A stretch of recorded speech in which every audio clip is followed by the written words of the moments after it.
If you're creating an indie game right now, chances are that you're doing great. You're working regularly on the game is playable, and people say it's good. However, somehow it doesn't finish. Not because you stopped working, but because you always ask yourself the question, what if I add this other feature now that they like the game? What if I do this other one that's gonna make it cooler? After that playtest, I realized we can make this whole new part of the game that's gonna make it the best game in the world. That is the indie debt spiral. And yes, we also fell into it while making Duck Paradox. Duck Paradox started simple. We just made a platform. But then, in some point, we decided, what if we make it a roguelike?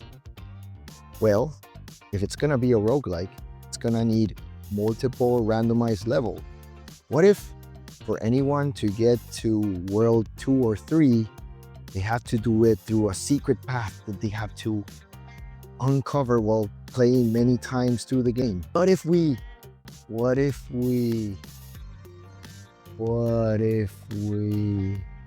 and in the end, we just had extra and extra features that didn't just mean one thing, but a whole new set of things that we had to do to make the game.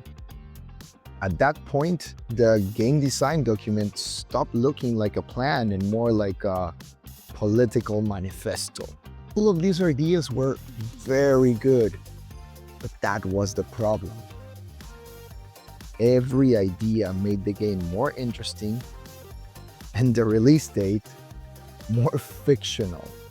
As a consequence, we had to postpone the deadline twice.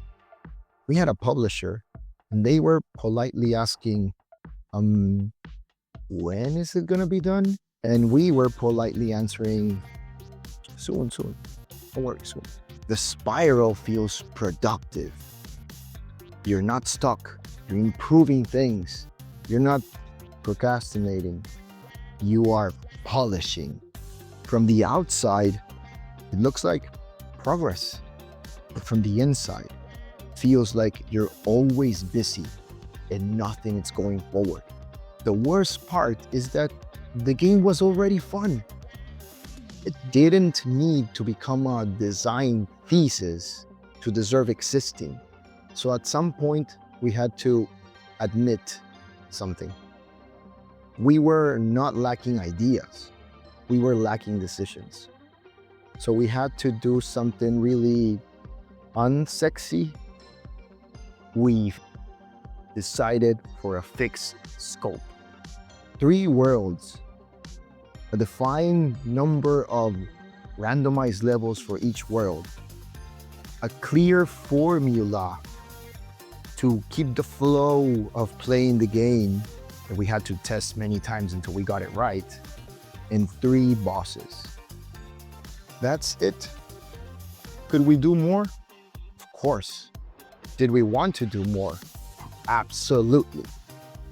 But now, we finally knew what version 1.0 meant. And suddenly, a strange thing happened. We could predict a release date, a real one that worked for the whole team and the publisher. Turns out that is very motivating. For this, we had to make very hard cuts.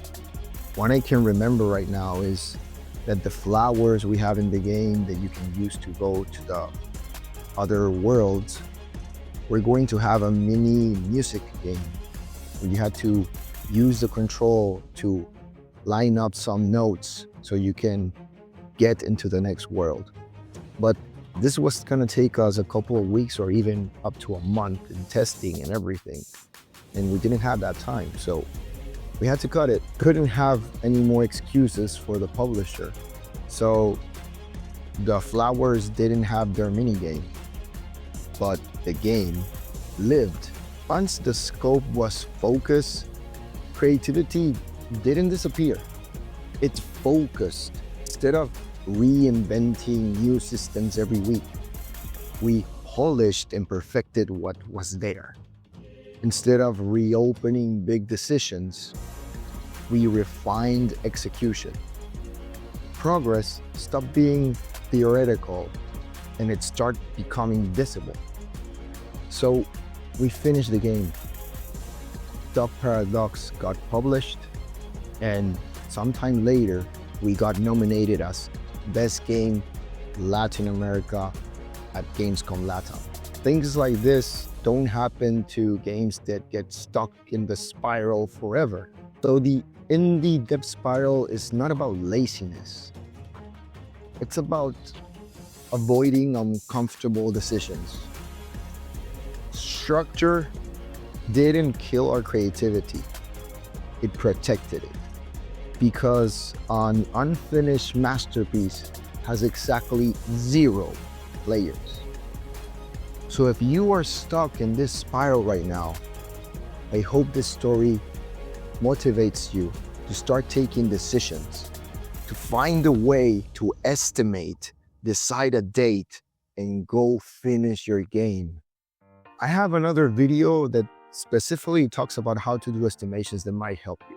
And if you want to go much deeper in estimations, planning, and decision making, I cover all of this in my book, Scrum for Indie Game Development Pocketbook, and in my course online called Scrum for Indie Game Development.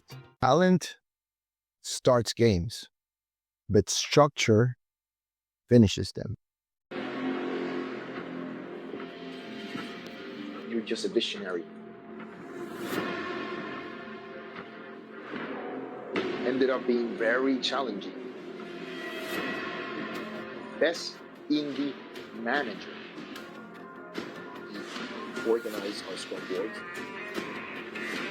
You might not make it in time and you might end up being a mess.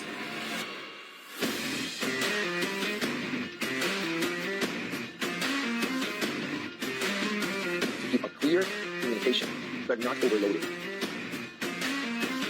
Polish, juice. It's about creating a long-lasting experience for the future.